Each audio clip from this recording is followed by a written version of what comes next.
Здравейте хора, аз съм Денис Бос и днес ще ви покажа как да работите с Green Screen с програмата Sony Vegas Pro 10.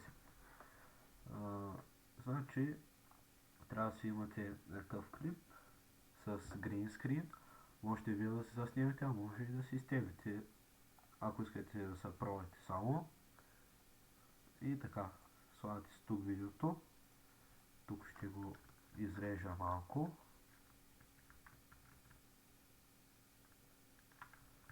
Така, добре. Ето така. А след това драгвам снимката отдолу. То може да бъде и видео, ако искате. Нали, да се получи нещо по-специално. Сега виждате, че тук има черни ленти. За да ги премахнете, натискате десен бутон Properties и махате тази отметка. И окей. Правите същото и с видеото, защото виждате как става. Така. Махате. И окей. Сега идвате тук на Event Effects. Кликвате на видеото и избирате ефекта Sony Chroma Key. Окей. Тук си избирате този инструмент. Не мога да се сетя как се казваше и кликвате на зеления фон. What? Какво се получи? Момент. Да. Това трябва да се получи. Но виждате, че не се получава перфектно, нали, винаги.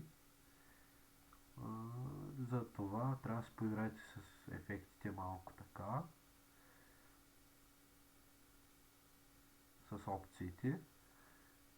И виждате, че се получават нещата. И да, смятам, че това е добре. Нека да го видим. Да видим какво се е получило.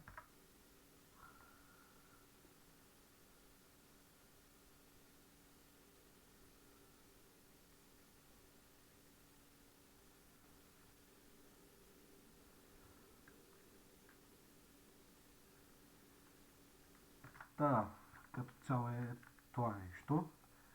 Ако смятате да използвате Green Screen за нещо по-специално, вие да се снимате, всичко трябва да ви е осветено, трябва да имате осветление най-добре, за да се получи добър ефект, да не се получава така, че да има някакви зелени петна, защото ако не е равен цвета, просто няма да се получи добре. И да, това е от мен, чао!